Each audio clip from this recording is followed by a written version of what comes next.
সবুজ শ্যামল চট্টগ্রাম বিশ্ববিদ্যালয় ক্যাম্পাসে এখন থেকে চলবে ইলেকট্রিক কার।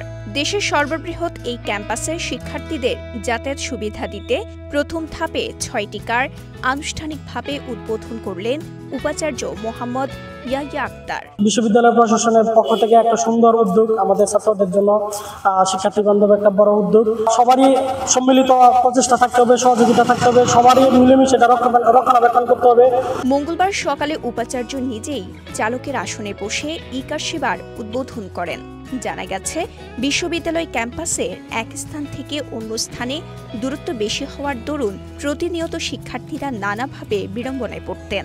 নতুন এই সেবা চালু করায় বিড়ম্বনায় এড়িয়ে সঠিক সময়ে শিক্ষার্থীরা ক্লাসে আসতে পারবে এমন প্রত্যাশা বিশ্ববিদ্যালয় প্রশাসনের। ছাত্র শিক্ষার্থীদের জন্য একটা মাইল ফলক, তারা এর থেকে বেনিফিটেড নেবে, এটা আমরা চাই। রিক্সা ভাড়ার চাইতে অনেক সাশ্রয়ী মূল্যে ছাত্ররা সেবা পাবে এবং সবার সহযোগিতা নিয়ে এই ই-কার সেবা আমরা আরো বাড়ানোর চেষ্টা করব।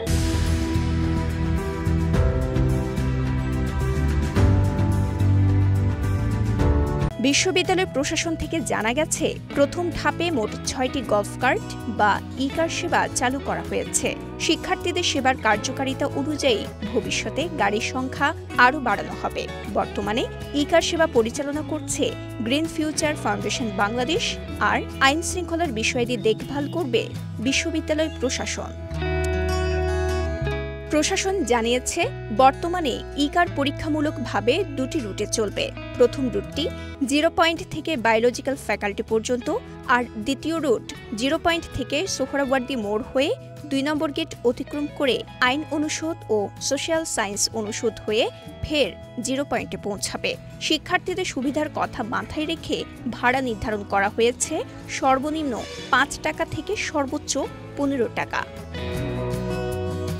এদিকে ই-কার সেবা চালু হওয়ায় শিক্ষার্থীরা খুশি হলেও কোনো শিক্ষার্থী ভাড়ার বিষয়ে নিজেদের আপত্তির কথা জানান। যদি সিএনজি থেকে এটার ভাড়া যদি বেশি হয়ে যায়, তাহলে এটা স্টুডেন্ট বান্ধব কিভাবে হলে আমি একটু করতে চাই। তো আমার দাবি হচ্ছে ভাড়াটা একটু যেন কম হয়, তাহলে এটা আমাদের জন্য আর কি ভালো হবে, স্টুডেন্টের জন্য একটু ভালো হয়।